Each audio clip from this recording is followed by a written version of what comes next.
ஒரு 5 லட்சத்துக்கு மேற்பட்டிருந்து 8 லட்சத்துக்கு மேல் இருக்கும் என்று சொல்கிறார்கள். திருச்சி நகரமே ஸ்தம்பித்து போயுள்ளது.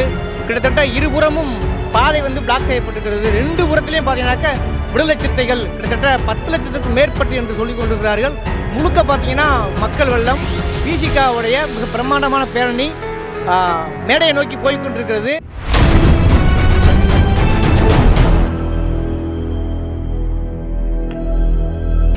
களத்தில் அறக்கழகம்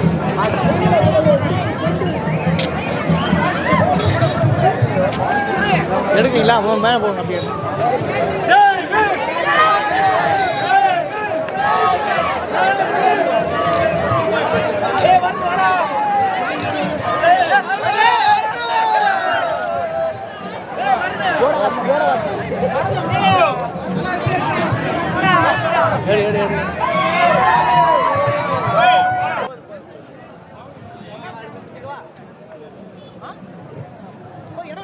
இன்னொரு முக்கியமான தீர்மானம் நீதிபதி சச்சார் குழு பரிந்துரைத்த சமவாய்ப்பு ஆணையத்தை உருவாக்க வேண்டும் என்கிற தீர்மானம். முத்தமிழறிஞர் கலைஞர் முதலமைச்சராக இருந்த நேரத்திலேயே சச்சார் குழு பரிந்துரைகளை நிறைவேற்றுவேன் என்று தமிழ்நாடு சட்டப்பேரவையிலேயே அவர் அறிவித்தார்.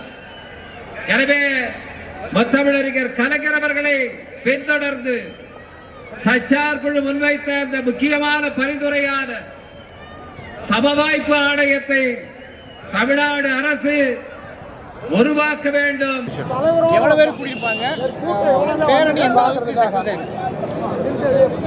சில பேரணி மிகப்பெரிய வெற்றி அடைஞ்சிருக்கிறது.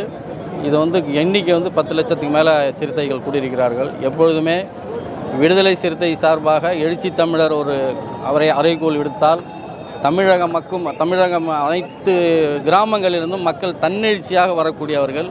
மற்ற ஆளுங்கட்சி ஆண்ட கட்சியை போல பணத்தை கொடுத்து வண்டியை அமர்த்தி சாப்பாடை கொடுத்து வர மாதிரிலாம் கூட்டம் இல்லை. மக்கள் தன்னெழுச்சியாக எழுச்சி தமிழ்பால் கொண்ட அன்பினால் அந்த மக்களின் விடுதலைக்காக அவர்கள் அலையலையாக வந்து கொண்டிருக்கின்றார்கள். சென்ற 2020ஆம் ஆண்டு இதை போலவே CANRCக்கு எதிராக விடுதலை சிறுத்தை சார்பாக இந்தியாவிலேயே மிகப்பெரிய பிரம்மாண்டமான பேரணி நடத்தின ஒரே அமைப்பு விடுதலை சிறுத்தை கட்சிக்கு தான். 10 லட்சத்துக்கும் மேற்பட்ட சிறுத்தைகள் அதில் கலந்து கொண்டு எதிர்ப்பை பதிவு செய்தோம். அதை போலவே இது வக்ஃபு சட்ட திருத்தத்துக்கு எதிராக இந்த பேரணியை மதச்சார்பின்மை காப்போம் என்கின்ற கருத்தியலில் இந்த பேரணி நடைபெற்று கொண்டிருக்கின்றது. 10 லட்சத்துக்கும் மேற்பட்ட சிறுத்தைகள் இன்னும் வந்து கொண்டு தான் இருக்கின்றார்கள். மக்கள் அலையால வந்து கொண்டு இருக்கின்றார்கள். இது இஸ்லாமியர்களுக்கு எதிரான சட்டம் அல்ல, இது இஸ்லாமியர்களுக்கு எதிரான செயல் அல்ல, இது அரசமைப்பு சட்டத்திற்கு எதிரானது என்பதுதான் இந்த விடுதலை சிறுத்தைகளுடைய மைய கருத்தாகும். இந்தியாவில் சனாதன சக்திகள் அரசமைப்பு சட்டத்தை நீர்த்து போக செய்யக்கூடிய வேலையை செயல் திட்டத்தை இஸ்லாமியர்களிடத்து துவங்கியிருக்கின்றார்கள். இஸ்லாமியர்களை மட்டுப்படுத்திவிட்டால் அடுத்ததாக அனைவரையும் மற்றவர்கள் இந்துக்கள் என்கின்ற பெரும்பான்மை சக்தி என்கின்ற ஒரு போர்வையில் இஸ்லாமியர்களை தனிமைப்படுத்தி இந்துக்களை ஒருங்கிணைத்து அவர்கள் அந்த அரசமைப்பு சட்டத்தை நீர்த்து போக செய்து மனு சட்டத்தை கொண்டு வரக்கூடிய செயல் திட்டத்தை RSS கிட்டத்தட்ட 100 ஆண்டு காலம் வகுத்து இப்போ செயல்படுத்தி கொண்டிருக்கின்றார்கள். இது எழுச்சி தமிழர் அவர்கள் தேசத்தில் இருக்கும் வரை இது நடைமுறைக்கு செயல்படாது, நடைமுறைக்கு வராது, ஒத்து வராது.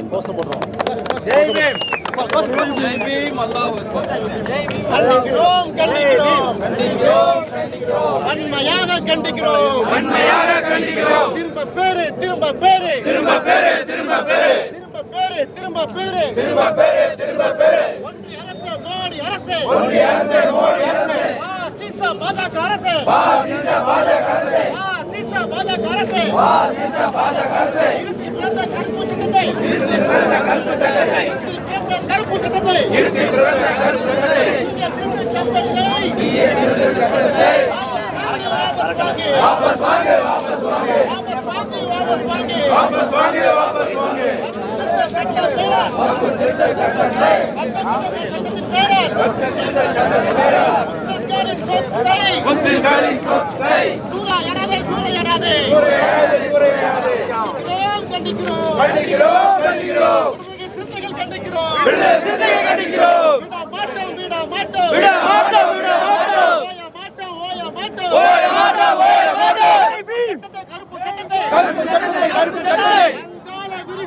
வங்காள விரிகுடாவில்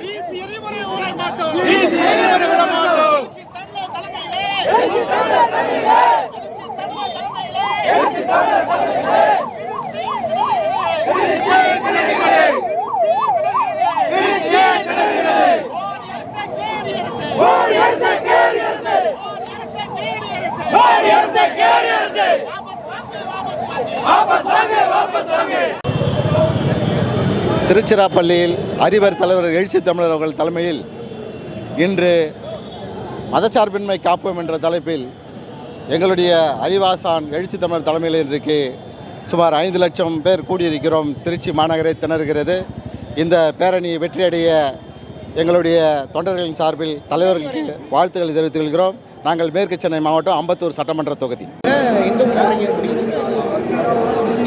மகத்தான மக்கள் தலைவர் எழுச்சி தமிழர் அவர்களுடைய ஆணைக்கிணங்க திருச்சி மாநகரமே குலுங்கும் அளவிற்கு, சங்கிகளுக்கு சவுக்கடி கொடுக்கும் அளவிற்கு 10 லட்சம் சிறுத்தைகள் இன்று திருச்சி மாநகரை ஸ்தம்பிக்க வைத்துள்ளோம். மதச்சார்பின்மை காப்போம் மாபெரும் எழுச்சி பேரணி தலைவர் எழுச்சி தமிழர் அவர்களின் ஆணைக்கிணங்க இஸ்லாமிய பெருங்குடி மக்களின் பாதுகாப்பை உறுதி செய்திட விடுதலை சிறுத்தைகள் கட்சி இந்திய அளவில் எந்த கட்சியும் செய்யாத ஒரு மகத்தான சாதனையை இந்த வேளையில் செய்திருக்கிறது. தலைவர் எழுச்சி தமிழரின் ஆணைக்கிணங்க இன்று பல லட்சம் சிறுத்தைகள் இன்று இஸ்லாமிய சொந்தங்களுக்காக இன்று ஒன்று கூடி இருக்கிறோம். 10 லட்சம் பேருக்கு கண்டிச்சு இன்னைக்கு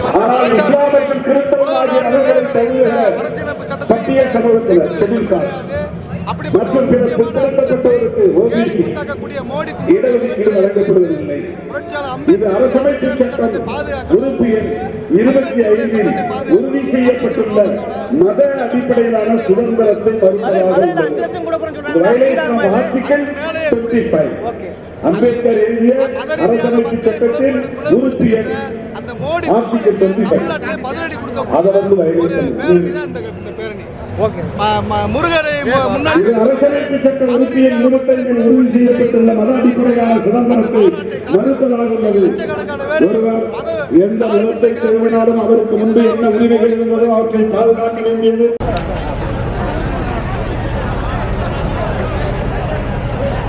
அமரவும்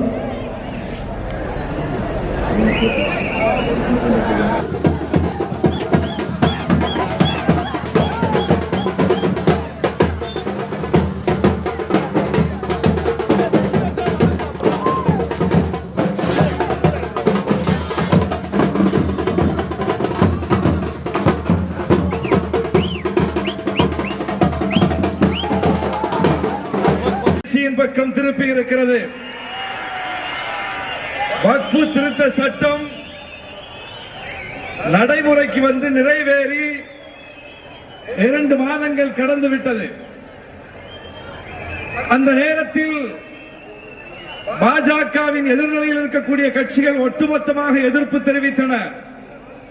நீதிமன்றத்திற்கு போய் வழக்கு போட்டார்கள். அந்த நேரத்தில் போராட்டங்கள் நடைபெற்றன. ஆனால் 2 மாதங்களில் எல்லோரும் அடுத்தடுத்த வேலை திட்டங்களுக்கு சென்று விட்டார்கள். யார் பேசினாலும் பேசாவிட்டாலும், யார் மௌனத்து கிடந்தாலும் விடுதலை சிறுத்தைகள் பேசாமல் இருக்க மாட்டோம், மௌனித்து கிடக்க மாட்டோம் என்பதை உணர்த்தக்கூடிய வகையில் நம்முடைய தலைவர் அவர்கள் இன்றைக்கு இப்படிப்பட்ட ஒரு மகத்தான பெருந்திரள் பேரணி, இந்திய வரலாற்றில் எப்படி தேசம் காப்போம் பேரணி முத்திரை பதித்ததோ அதுபோல இன்றைக்கு மதச்சார்பின்மை காப்போம் பேரணி வரலாற்றில் இடம்பெற்றிருக்கிறது. தேசத்தை காப்பாற்ற வேண்டும் என்றால் மதச்சார்பின்மையை காப்பாற்ற வேண்டும். மதச்சார்பின்மை இல்லை என்றால் தேசம் இல்லை என்கிற நிலை உருவாகிவிடும். எனவேதான் நம்முடைய எழுச்சி தமிழர் அவர்கள், தலைவர் அவர்கள் அதை உணர்ந்து இன்றைக்கு அரசியலமைப்பு சட்டத்தை பாதுகாக்கிற இந்த மகத்தான பேரணியை முன்னெடுத்திருக்கிறார். இது இன்றைக்கு எல்லோரையும் திரும்பி பார்க்க வைத்திருக்கிறது. எல்லா கட்சிகளும் தேர்தல் வேலை பார்த்துக் கொண்டிருக்கிற நேரத்தில் தலைமுறைக்கான வேலையை செய்கிற கட்சி விடுதலை சிறுத்தைகள் கட்சி, நாட்டை பாதுகாக்கிற வேலையை பார்க்கிற கட்சி விடுதலை சிறுத்தைகள் கட்சி என்பது திருச்சியில் நிரூபிக்கப்பட்டிருக்கிறது.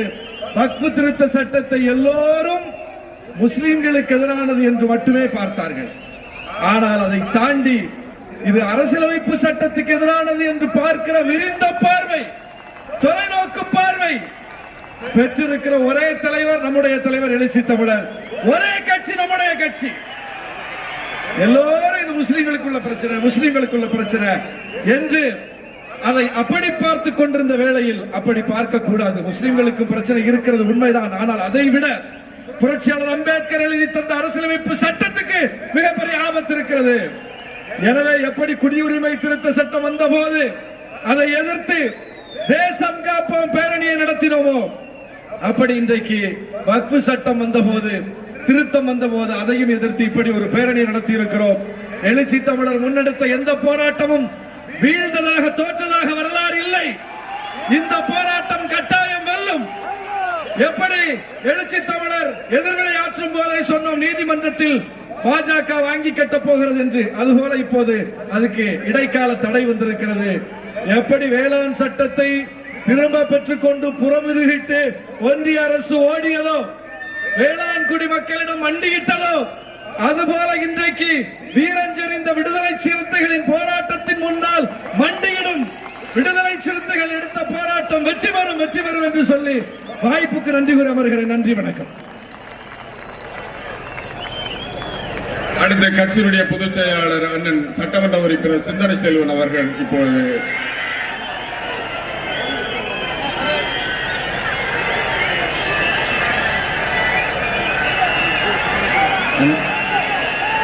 இன்று சில 100 ஆண்டுகளுக்கு முன்னால் அன்று காவிரி கரையில் கரிகாலன், இன்று காவிரி கரையில் எங்கள் திருமாவளவன். தன்னை சுற்றி சூழ்ந்த பகைவர்களுக்கு எதிராக வாளெடுத்தான் கரிகாலன். தேசத்தை பிடித்திருக்கிற எதிரிகளுக்கு எதிராக வாளை சுழற்றி கொண்டிருக்கிறார் எங்கள் தலைவர் திருமாவளவன். கரிகாலன் எவ்வாறு சரித்திரத்தில் நிலை பெற்றிருக்கிறாரோ, 1000 ஆண்டுகளுக்கு பிறகும் அவர் எவ்வாறு இணைக்கப்படுகிறாரோ, அதை போல விடுதலை சிறுத்தைகளின் தலைவர், தமிழ் சமூகத்தின் நம்பிக்கைக்குரிய அடையாளம் எங்கள் அருமை அண்ணன் திருமா அவர்களும் வரலாற்றில் நிலையாக நிற்பார். எனது அருமை உறவுகளை, தலைவர் அழைத்த அழைப்பை ஏற்று சற்றேறக்குரிய 10 லட்சத்திற்கும் மேலான விடுதலை சிறுத்தைகள் இந்த திருச்சி மாநகரை நோக்கி வந்திருக்கிறீர்கள். எல்லோரும் தேர்தல் கூட்டணி கணக்குகளை நோக்கி நகர்ந்து கொண்டிருக்கிற இந்த தருணத்தில் தேசத்தின் நலன் குறித்து பேசுகிற தலைவராக நம்முடைய தலைவர் விளங்கிக் கொண்டிருக்கிறார். தொடர்ந்து போராடுவோம். மதச்சார்பின்மை என்கிற மையப்புள்ளியை பாதுகாக்க அரசமைப்பு சாசனத்தின் அடித்தளமாக விளங்கிக் கொண்டிருக்கிற மதச்சார்பின்மையை பாதுகாக்க உயிரை கொடுத்தேனும் விடுதலை சிறுத்தைகள் போராடும் என்பதுதான் இந்த பேரணியின் மூலமாக விடுதலை சிறுத்தைகள் இந்த தேசத்திற்கு சொல்லுகிற செய்தி. மதம் மக்களுக்கானது. மக்களை ஆளும் அரசுக்கோ மதச்சார்பின்மையே கொள்கையாக இருக்க வேண்டும். கடவுளை தேடும் மனிதருக்கு மதம் ஒரு வழிமுறையாக இருக்கிறது. மக்களை ஆளும் அரசுக்கு மதச்சார்பின்மையே கொள்கையாக இருக்க வேண்டும். இதுதான் புரட்சியாளர் அம்பேத்கர் வரைவு செய்த அரசியல் சாசனத்தின் அடிப்படையாக இருக்கிறது. இந்த மதச்சார்பின்மையை தகர்ப்பதற்கு முனைந்து கொண்டிருக்கிற பாஜக இன்று மெல்ல மெல்ல தமிழ்நாட்டிலே காலடி எடுத்து வைத்துக் கொண்டிருக்கிறது. தமிழகத்துக்குள்ளே ஊடுருவி கொண்டிருக்கிறது. அனைத்து இந்திய அண்ணா திராவிட முன்னேற்ற கழகம் இன்று பாஜகவோடு கைகோர்த்திருக்கிறது. இதன் மூலமாக அனைத்து இந்திய அண்ணா திராவிட முன்னேற்ற கழகம் தனது கொள்கை பாதையிலே இருந்து விலகி இருக்கிறது என்பது உறுதியாக இருக்கிறது. இங்கே நடந்து கொண்டிருக்கிறது திமுக கூட்டணிக்கும் அதிமுக கூட்டணிக்கும் இடையிலான போராட்டம் அல்ல. அதிமுகவை விழுங்கிவிட்டு பாஜக அந்த இடத்திலே வந்து அமர துடிக்கிறது. அதற்கான வேலைகளையும் ஏற்பாடுகளையும் பாஜக செய்து கொண்டிருக்கிற இந்த தருணத்தில் தமிழ் சமூகமே ஓரணியில் திரண்டு மதவாதத்தை விரட்டி அடிப்போம், வெறுப்பு அரசியலுக்கு முற்றுப்புள்ளி வைப்போம் என்கிற அடிப்படையில் தலைவர் நம்மை அணிதிரட்டி இருக்கிறார். ஒன்றை மாத்திரம் சொல்லி நான் நிறைவு செய்ய விரும்புகிறேன்.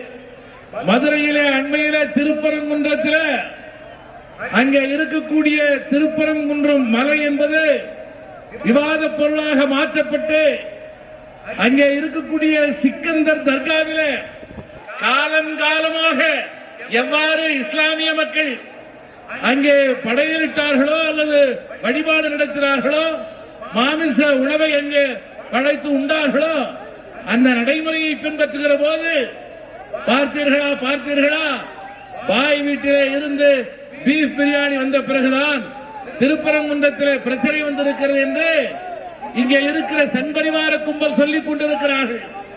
நண்பர்களே, மாமிசம் என்பதோ மாட்டிறைச்சி என்பதோ இஸ்லாமியர்களுடைய அடையாளம் மாத்திரமல்ல.